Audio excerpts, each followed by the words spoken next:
عمادالدین زنگی کے گھر 17 شوال 521 ہجری بمطابق فروری 1118 عیسوی کو طلوع شمس کے وقت حلب میں سورج کے ساتھ ایک ایسا مہتاب بھی طلوع ہوا جس کا نام اس کے والد نے نور الدین رکھا اور وہ حقیقت میں نور الدین محمود بن گیا۔ وہ 1118 میں عراق کے شہر تکریت میں پیدا ہوئے اور ترک زنگی خاندان کے رکن تھے۔ تاریخ نے اسے الملک العادل السلطان نور الدین محمود زنگی کے نام سے یاد کیا۔ سلطان نور الدین زنگی رحمۃ اللہ علیہ ایک سپہ سالار، ایک عالم با عمل، سنت مصطفیٰ صلی اللہ علیہ وآلہ وسلم کے پابند، ایک عادل اور منتظم حکمران تھے۔ اسلاف امت نے سلطان کو خلیفہ راشد سادس کے نام سے یاد کیا ہے۔ سلطان نور الدین زنگی رحمۃ اللہ علیہ فقہی مذہب کے اعتبار سے امام الائمہ، سراج الامہ، امام ابو حنیفہ رضی اللہ تعالیٰ عنہ کے مقلد تھے۔ سلطان رحمۃ اللہ علیہ نے فقہ حنفی کی خوب اشاعت فرمائی اور رافضیت کا خوب بیڑا غرق کیا۔ علامہ ابو شاۃ المقدس اخبار نوریت و صلاحیہ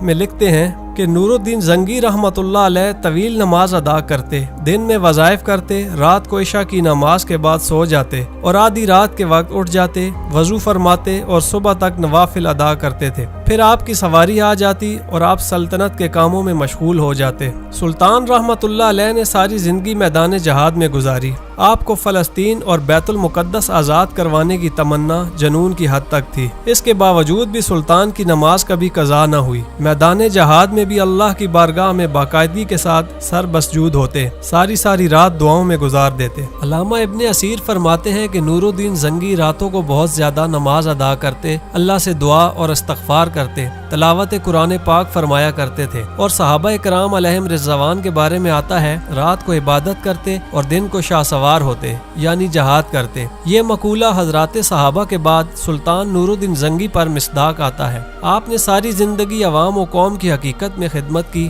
عوام کے مسائل خود سنتے، دمشق کے لوگ آپ پر جان نثار کرتے تھے، آپ عوام کے دلوں میں بستے تھے۔ اس حقیقت کا اندازہ اس بات سے لگایا جا سکتا ہے کہ علامہ ابن کثیر جیسے محدث لکھتے ہیں کہ ایک بار جب نور الدین زنگی بیمار ہوئے تو پوری سلطنت شام بیمار ہو گئی۔ جب آپ صحت یاب ہوئے تو لوگوں میں شدید خوشی کی لہر دوڑ گئی، گویا کہ سلطنت اسلامیہ میں ایک بار پھر جان آ گئی ہو۔ دوستو اندازہ لگائیں کہ ایک حکمران سے قوم کی اتنی شدید محبت، آج کل کے حالات دیکھ کر تو کسی حکمران سے ایسی محبت کا تصور بھی محال ہے۔ سلطان نور الدین زنگی رحمۃ اللہ علیہ صرف ایک سپہ سالار یا عادل حکمران ہی نہیں بلکہ ایک عالم شریعت، حافظ، فقیہ اور محدث تھے۔ جب آپ کے والد عمادالدین زنگی رحمۃ اللہ علیہ صلیبیوں کے ساتھ جہاد میں تھے تو آپ بھی ان کے ساتھ ایک سپاہی اور عالم کی حیثیت سے تھے۔ متعدد بار کئی مسائل میں آپ نے اپنے والد سے اختلاف کیا اور انہیں مسئلہ بتایا۔ اس پر آپ کے والد بہت خوش ہوتے اور آپ کی رائے اور فتوے کو قبول فرما کر حکم جاری فرماتے۔ آپ فقہی مذہب کے اعتبار سے حنفی تھے، لہذا آپ نے فقہ حنفی کی خوب اشاعت فرمائی، لیکن آپ بالکل بھی معتصب نہ تھے، علمی اور فکری اختلاف رائے کی قدر کرتے تھے۔ آپ نے جہاد کے موضوع پر بھی ایک کتاب تصنیف فرمائی، لیکن افسوس کہ وہ چھپ نہ سکی اور فی الحال ہمیں اس کا کوئی مخطوطہ بھی نہ مل سکا۔ آپ کی تصنیف کا نام الجہاد فی الفضل الجہاد ہے۔ اسلاف امت میں جن کو آپ کی کتاب کا مخطوطہ یا کوئی قلمی نسخہ میسر آ سکا انہوں نے خوب استفادہ فرمایا۔ ابن نحاس نے اپنی کتاب مسار الاشاق میں کئی مقامات پر سلطان نور الدین زنگی رحمۃ اللہ علیہ کی کتاب الجہاد فی الفضل الجہاد سے استفادہ کیا اور زنگی رحمۃ اللہ علیہ کی کتاب کے حوالے سے روایات نقل فرمائی ہیں۔ یہاں ایک بات کی وضاحت کر دوں کہ سلطان نور الدین زنگی کی کتاب ہمیں نہیں مل سکی، شائع نہیں ہوئی، قلمی نسخہ حاصل کرنے کی کوشش کی لیکن کامیابی نہ ہو سکی۔ دوستو نور الدین زنگی 12ویں صدی کے ایک ممتاز مسلم حکمران تھے۔ نور الدین زنگی مقدس سرزمین صلیبیوں کے خلاف اپنی فوجی مہمات کے لیے مشہور ہیں۔ انہیں 1146 میں حلب کی حکمرانی وراثت میں ملی اور اس نے صلیبیوں کے خلاف مسلم علاقوں کو متحد کرنے کی مہم شروع کی۔ 1147 میں اس نے عناب کی جنگ میں صلیبیوں کو شکست دی، ایڈیسیا کے عیسائی بادشاہ کو قتل کیا اور انطاکیہ کے لاطینی سرپرست کو گرفتار کر لیا۔ نور الدین زنگی نے اپنے علاقے کو بڑھانا جاری رکھا۔ 1154 میں دمشق پر قبضہ کیا اور صلیبیوں کو علاقے سے باہر نکال دیا۔ اس نے مصر میں شیعہ فاطمی خاندان کے خلاف بھی جنگ لڑی اور 1169 میں قاہرہ کا کنٹرول سنبھالنے میں بھی کامیاب ہوا۔ اپنی عسکری مہمات کے علاوہ نور الدین زنگی فن اور ادب کے بھی سرپرست تھے۔ انہوں نے متعدد تعلیمی اداروں کی بنیاد رکھی اور مشہور شاعروں اور دانشوروں کی تخلیقات کی سرپرستی کی۔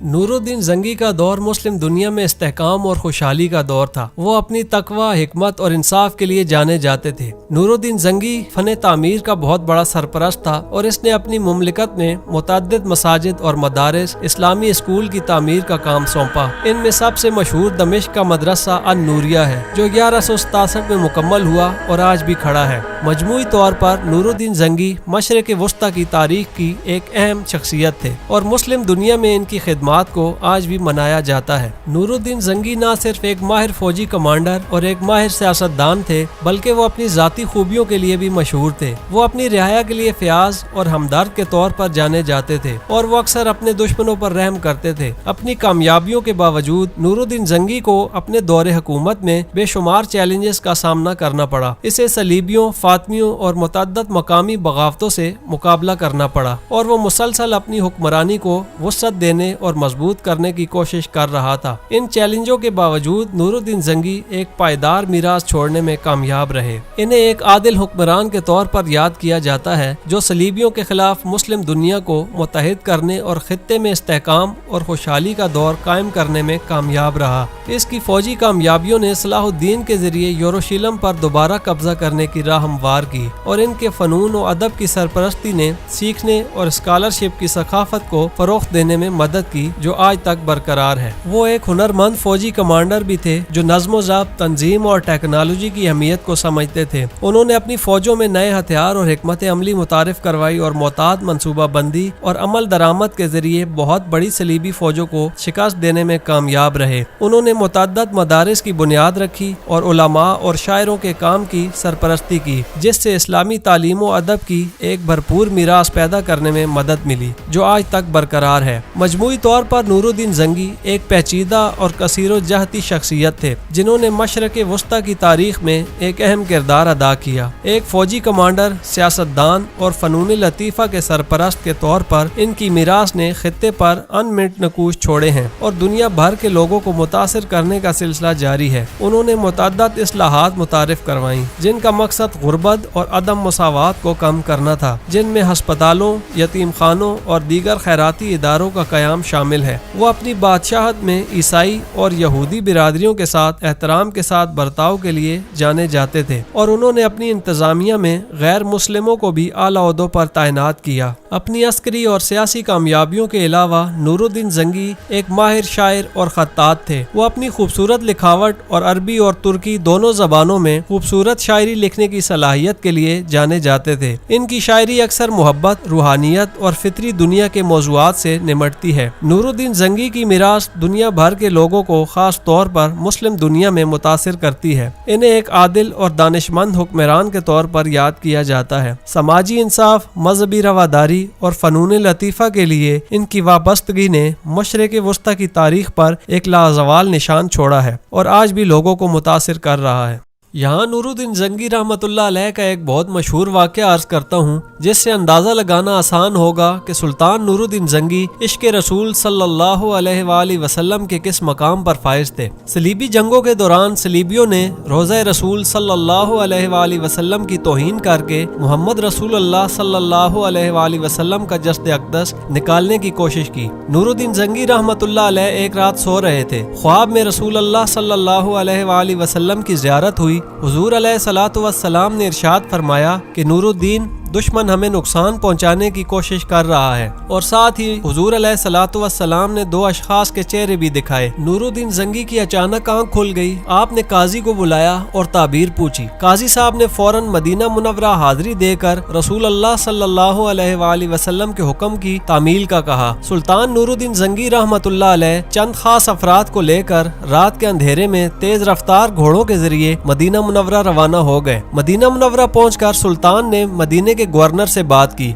और इन दो अफराद की तलाश शुरू हो गई जिनके चेहरे दिखाए गए थे, लेकिन वो दो अफराद न मिल सके। बिलाखिर सुल्तान को एक तदबीर सूझी और ऐलान करवाया कि अगले दिन सुल्तान तमाम मदीना मुनव्वरा के अफराद में रकम तकसीम करेंगे। सब अफराद को दावत आम है, लिहाजा अगले दिन मदीना के तमाम लोग आना शुरू हो गए। सुल्तान नूरुद्दीन जंगी रहमतुल्लाह अलैह इन्हें रकम देते जाते और देखते जाते। जब सब लोग वापस चले गए तो मदीना के गवर्नर से पूछा कि क्या वो दो शख्स नहीं आए। आपने कहा नहीं, नहीं और इनसे पूछा कि मदीना का कोई रिहायशी बाकी रहता तो नहीं। गवर्नर ने अर्ज की कि सुल्तान 2 दरवेश हैं, इन्हें दौलत से लगाओ नहीं, वो अपनी झोंपड़ी में जिक्र करते रहते हैं, वो नहीं आए। सुल्तान ने फौरन हुक्म दिया कि इनकी तरफ चलो। जब सुल्तान इनकी झोंपड़ी में पहुंचे तो वो दोनों जिक्र कर रहे थे। सुल्तान इन दोनों को देखकर ठटक गए और फौरन पहचान लिया कि ये वही दोनों हैं जिनके चेहरे दिखाए गए थे। सुल्तान ने इनसे तफ्तीश शुरू कर दी और जब इनकी झोंपड़ी की तलाशी ली गई तो वहाँ एक सुरंग नजर आई जो कब्र रसूल सल्लल्लाहु अलैहि वसल्लम तक जा रही थी। इन दोनों ने इकरार कर लिया